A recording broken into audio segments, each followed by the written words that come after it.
Baik Bapak Ibu Saudara sekalian yang dikasihi Tuhan, di tangan saya ada sebuah buku yang ditulis oleh Bapak Pendeta Esra Soru.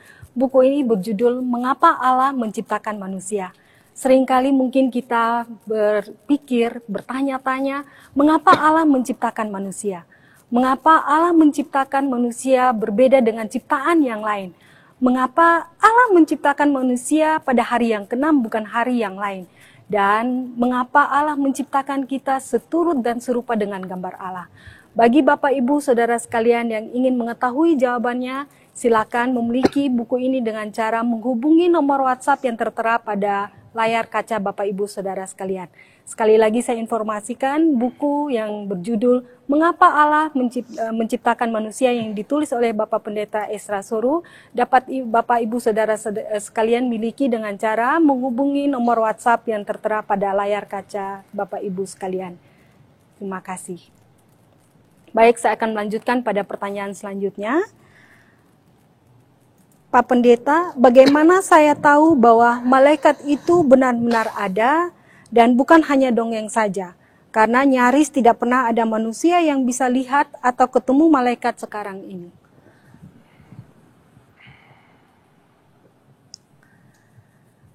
Mungkin saja kita tidak ketemu malaikat. Tapi ada orang juga yang bersaksi bahwa mereka ketemu malaikat. Entah benar atau tidak. Ya, saya juga baru bertemu dengan seseorang dan dia bercerita bahwa pada waktu dia bertemu dengan temannya, dia berdoa untuk temannya, tahu-tahu dia semacam ya mungkin mendapatkan suatu penglihatan dari Tuhan dan dia berkata pada temannya di depan, wah ibu ada malaikat yang menyertai ibu. Lalu ibu itu bilang, kok kamu tahu? Itu ada kesaksian-kesaksian mulai seperti itu. Soal benar atau tidaknya itu masalah lain. Tapi kalaupun tidak ada orang yang bertemu dengan malaikat pada masa kini, atau saudara yang bertanya pun tidak pernah ketemu malaikat, itu tidak bisa dianggap sebagai dongeng. Kenapa? Karena itu sebenarnya terletak pada masalah yang jauh lebih serius. Adalah apakah saudara mempercayai Alkitab sebagai firman Tuhan atau tidak? Kalau saudara percaya Alkitab sebagai firman Tuhan, masalahnya di dalam Alkitab itu ada banyak bicara soal malaikat. Kalau menyangkali keberadaan malaikat sama dengan meruntuhkan kepercayaan kepada Alkitab sebagai firman Allah. Jikalau Alkitab firman Allah dan Alkitab bicara tentang malaikat, maka itu berarti malaikat sungguh ada. Malaikat ini disebut dalam perjanjian lama itu 108 kali. Dalam perjanjian baru disebutkan 165 kali. Berarti di sepanjang Alkitab disebut sebanyak 273 kali. Dan kita punya 66 kitab, PL dan PB. Dan tentang malaikat, cerita atau catatan tentang malaikat disebutkan di dalam 34 kitab. Ya. Dengan data sebanyak itu, maka orang tidak bisa percaya Alkitab firman Allah dan menganggap keberadaan malaikat sebagai dongeng. Jikalau dia menganggap keberadaan malaikat sebagai dongeng, dia harus menolak Alkitab sebagai firman Allah. Bahkan lebih daripada itu, orang kalau tidak percaya ada malaikat, maka mestinya dia tidak boleh percaya pada Kristus. Orang yang percaya pada Kristus harus percaya kepada keberadaan malaikat. Kenapa? Karena Kristus atau Yesus itu banyak bicara juga tentang malaikat. Misalnya saja dalam Matius 13 ayat 39. Yesus mengajar, musuh yang menaburkan benih lalang ialah iblis, waktu menuai ialah akhir zaman, dan para penuai itu malaikat. Kalau malaikat tidak ada dan Yesus menyebutkan malaikat dalam cerita-ceritanya, ya berarti Yesusnya bohong dong. Lalu Matius 22 ayat 30. Karena pada waktu kebangkitan, orang tidak kawin dan tidak dikawinkan, melainkan hidup seperti malaikat di surga. Ini pengajaran. Ya, yang tadi masih perumpamaan, ini pengajaran langsung. Nah, kalau malaikat tidak ada, maka ajaran Yesus patut diragukan dan dibuang. Dan kepercayaan kepada Yesus juga harus dibuang. Tapi kalau kita sungguh-sungguh percaya Yesus, dia orang benar, dia orang jujur, apa yang dikatakannya adalah kebenaran, dan dia bicara soal malaikat, Maka kita harus percaya malaikat itu ada, sekalipun tidak ada satu orang pun melihat malaikat. Itu sama kan? Kita percaya ada Allah, tapi siapa pernah lihat Allah? Kan gak pernah ada. Kecuali Allah berinkarnasi dalam Kristus Yesus, dia dapat dilihat, dia dapat diraba, dapat disentuh. Tapi Allah di dalam keadaan yang sesungguhnya, yang adalah roh, tidak ada orang bisa pernah melihat Allah. Tapi tidak melihat Allah, tapi kan kita percaya Allah ada. Ya, sama seperti orang tidak bisa meraba cinta itu seperti apa. Tapi kan percaya ada cinta.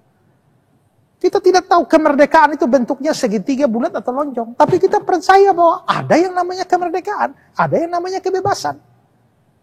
Nah, karena itu tidak semua keberadaan harus berbentuk fisik.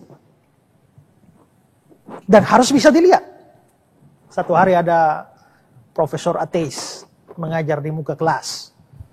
Lalu dia bilang, para mahasiswa sekalian, saya mau tanya, siapa di antara kalian pernah lihat Tuhan Allah? Angkat tangan. Tidak ada yang angkat tangan. Pertanyaan kedua, siapa di antara kalian pernah raba Tuhan Allah? Angkat tangan. Tidak ada mahasiswa angkat tangan. Akhirnya profesor itu bilang begini, karena Tuhan Allah tidak pernah dilihat, Tuhan Allah tidak pernah diraba, maka kesimpulan saya, Tuhan Allah tidak ada. Any question? Seorang mahasiswa Kristen bilang, Prof, saya tidak mau bertanya menanggapi profesor. Saya hanya minta izin untuk bicara dengan teman-teman saya. Boleh? Oh boleh. Akhirnya mahasiswa Kristen itu maju. Dan dia bilang, teman-teman, saya mau mengajukan 2 pertanyaan kepada teman-teman. Pertama, siapa di antara teman-teman pernah lihat otak profesor ini? Angkat tangan. Tidak ada. Pertanyaan kedua, siapa di antara teman-teman pernah raba otak profesor ini? Tidak ada. Nah, karena otak profesor ini tidak pernah dilihat, 1, dan otak profesor ini tidak pernah diraba, 2, kesimpulan saya, ini profesor tidak punya otak. Begitu kan? Jadi tidak dilihat, tidak diraba, tidak berarti tidak ada. Listrik itu ada, kita semua akui. Ya, tapi siapa pernah lihat listrik? Tidak ada orang pernah lihat listrik. Yang kita lihat selalu akibat dari listrik. Akibat dari listrik, lampu menyala. Akibat dari listrik, setrika panas. Akibat dari listrik, mikrofon berbunyi. Akibat listrik macam-macam. Tapi listriknya itu lonjong, bulat, segitiga, kan tidak ada yang pernah lihat. Tapi karena tidak pernah dilihat, lalu tidak percaya dia ada. Coba kau pegang kabel telanjang, coba.